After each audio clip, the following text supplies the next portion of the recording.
I'm going to make CHILLET from Palworld.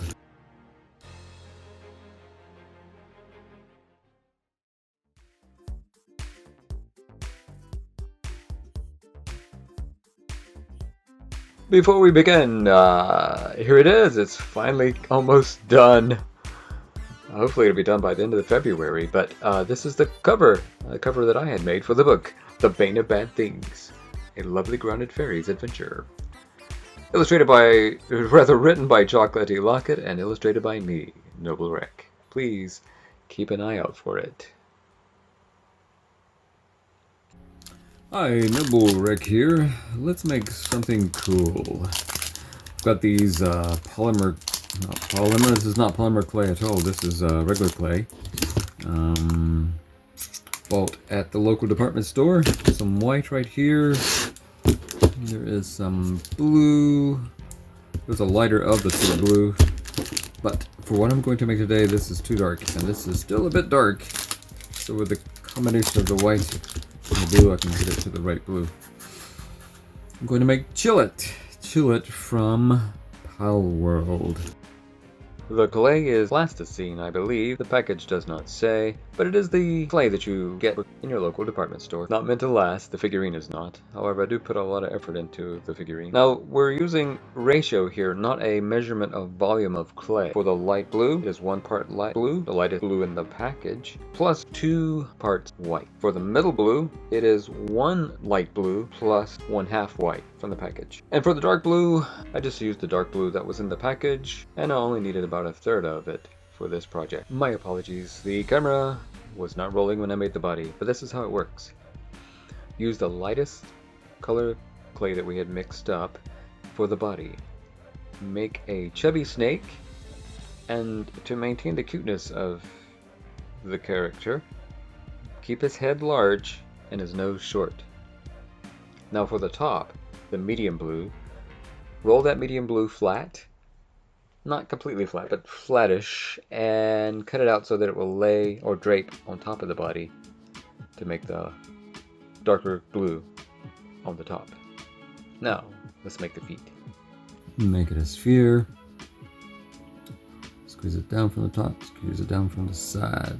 Squeeze it from the side. Thus making a pebble. And that's his feet. And he's got 2 indications of toes. So what I'll do, I'll do it from the back of the knife, so that will separate the toes more. Keep them all, aiming to keep them all the same size, the toes that is, approximately the same size. And there's his foot. The paws, flat and wide. Bean shape. Let's go ahead and do the indication of toes. I'll start from the top. Maybe from here, not at the very tip, because it's very thin down there. And roll back under. Roll back under.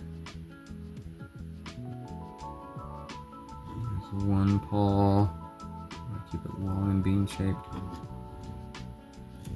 There's the other.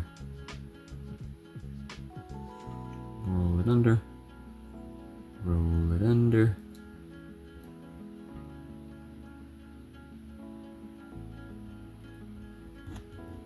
The bean shape was supposed to go this way.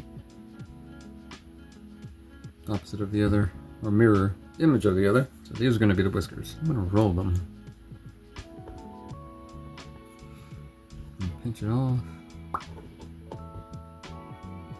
There's like 2 little couscous. You ever saw couscous? Couscous is different shapes, I guess, but some couscous, which is sort of a grain type product, bread-like product. There's the one with the point. Rolling it into the center to make that taper down into 2. Too hard. I'm almost trying to break it here. There we go. Let's do the same thing with this one. I think the top whisker is a little bigger than the lower one. But they're definitely splayed out, not parallel to one another. Almost like an X shape. Looking, that bugs me. Let's take that, kind of taper it down. Just let them change. Smooth flow from neck to body. Give him a muzzle. This would be about where the eyes would go. Here's the skinny part. I'm noticing in the picture that his neck is a little skinny here. His head's a little shorter than I've got it. Got this for his ears, the main base of his ears.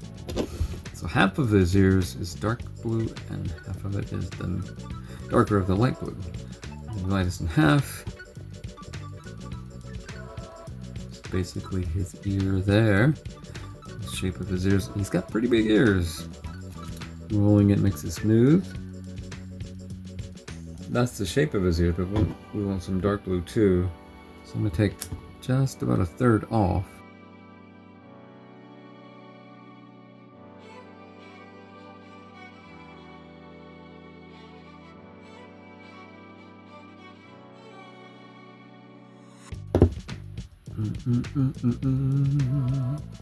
Let's make the other end. It is a bit big, I'm afraid. So I'm gonna take some more off. Alright, so let's make a flange, as it were, on the dark blue.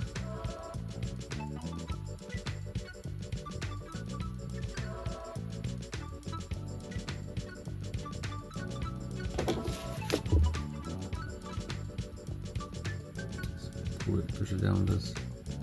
Looks like a pointy hat on a gnome here.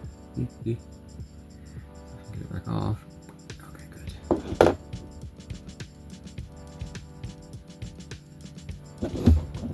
There are 6 of these. Do not quote me. I might fudge on them a little bit.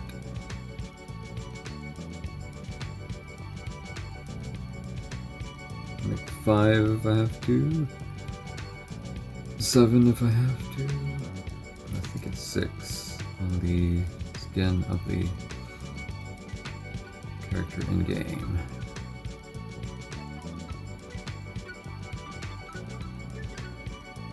I'm gonna soften that corner, not make it so, make it kind of rounded, so it's not so flat.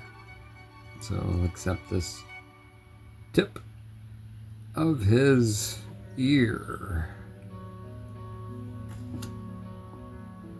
Rolling them together into one, mirroring the 2 pieces. I know he has big ears, but I think maybe might have overdone it. Now I've got to make another ear just like it. Now he's got 7 markings down his whole body, the longer ones of which are at the base of his neck. So move his body over here.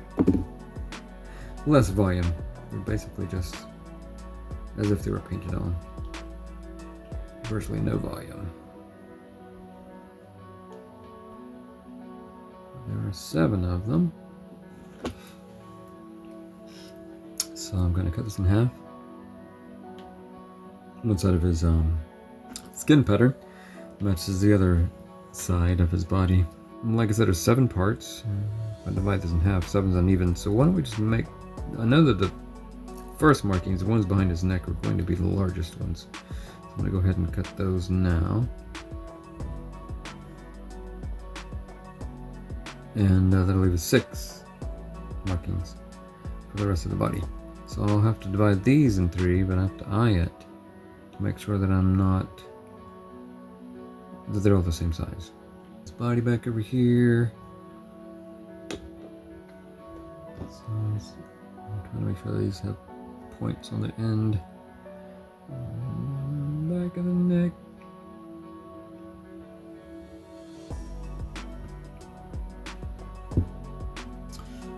And marking on the back of his neck.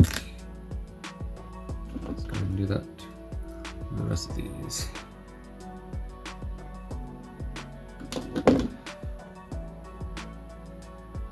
They're basically, like I said, diamond shapes, but they're softer than diamond shapes.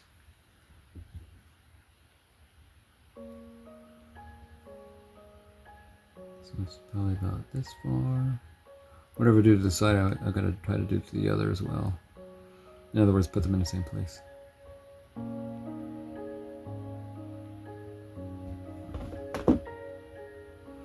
So what I'm doing is I pick them up as I'm reshaping them into that diamond shape I was mentioning. Flatten it out.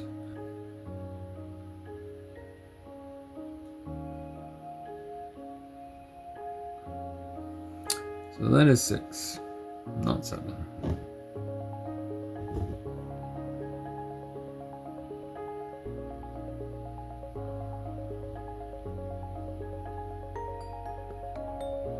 Make the fins on his back. He's got 3 of those. And that's dark blue. Just get the basic shape down. Like a shark's fin. But the middle one will be the biggest one of them all.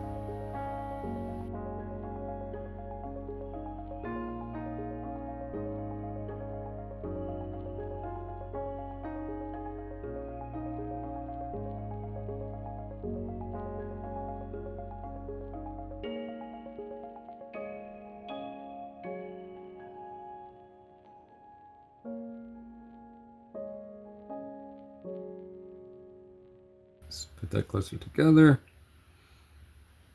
Pretty far down his neck.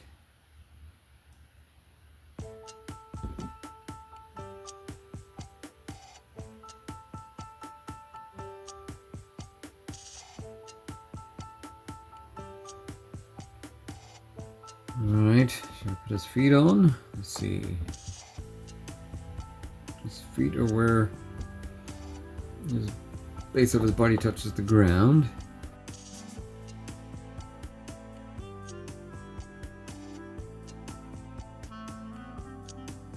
Chillet's front paws. About right here.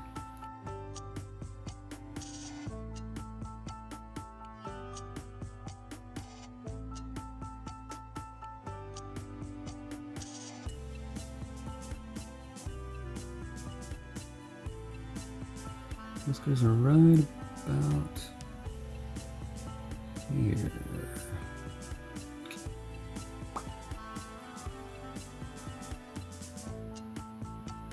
It's looking like skillet. Looking like Chillet already. Let's add some ears. The ears are pretty heavy, being solid clay. So I'm going to use toothpicks that I've made out of dowel rods to support the ears in the noggin. I'm gonna put half of it in the ear, and the other half in the critter's noggin. And as I looked at the pictures, it was like the ear is a front of the whiskers. I'll call these whiskers. Just put that in there. Twisting. There we go. That should support the ear in there. All right. So there's your Chillet. Now there's one more thing I want to do, and let me find a good picture. It looks like we can make his tail fur like this. Splay that out, bend that out while smoothing the top part, bend that out, make a point of it, and I smooth that behind it so it blends in with the top part, blends in with his tail. And there you go. There you go, Chillet. And I'll probably just paint his eyes on. And I hope to show show you that all together. CHILLET from Palworld. But still, it was quite a job, quite an effort anyway. I airbrushed the belly because I felt it was not light enough. So I airbrushed that with acrylic paint. And but if you use the formula that I gave at the beginning, you should have a good light blue. I drew the eyes inside the computer using vector mainly. Clip Studio Paint. I used Clip Studio Paint to make the eyes, printed them out, cut them out, and glued them on. And here you have it. CHILLET from Palworld. Lovely Grounded Fairies is actually a continuation of a story that Chocolaty Locket began. This one, though, has been taking about 5 years to write, and I'm illustrating it, Noblewreck. So please check out The Lovely Grounded Fairies, The Bane of Bad Things novel for middle graders, but fun for the whole family.